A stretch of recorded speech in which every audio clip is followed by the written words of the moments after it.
Pourquoi cherchez-vous parmi les morts celui qui est vivant? Disait dans la Bible l'ange aux femmes venues au tombeau.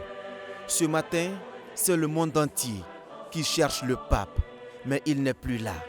Il est parti. François est parti.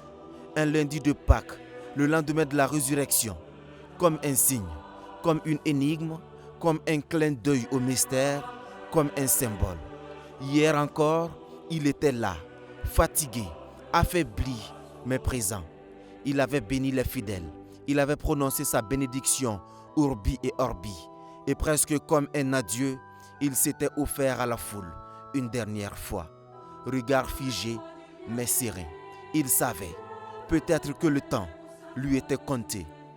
Depuis 2013, il incarnait une papauté différente. Une église plus proche des faibles, plus humaine, plus ouverte. Le pape des marges, le pape des oubliés. Il n'a cessé d'appeler à se souvenir des pauvres. Il a défendu les migrants, les déplacés, les sans-voix. Il a tendu la main aux autres religions, rencontrant leurs chefs spirituels. Parfois, il sera aussi au cœur des polémiques, comme quand il tente de défendre les homosexuels.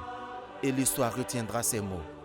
L'omosessualité est un péché, mais pas un crime. Criminalizzare le persone di tendenza omosessuale è una ingiustizia. Il n'a pas fléchi non plus sur l'avortement, malgré les critiques. L'aborto è più di un problema. L'aborto è un omicidio. Senza mezze parole. Chi fa un aborto uccide. Au sein de l'Église, il a aussi exigé que les auteurs d'abus sexuels soient dénoncés. Abuso. Non ti posso per la copertura dell'abuso. Chiedo a tutti non coprire gli abusi. Chiedo ai vescovi non coprire. Le pape François, c'était aussi un homme qui souffrait. Depuis février, il était hospitalisé pour une bronchite. Le Vatican parlera plus tard d'une infection grave polymicrobienne. Elle l'a terrassé finalement.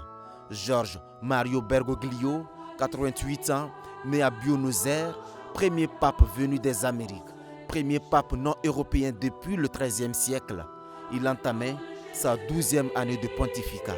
Elle sera à jamais sa dernière.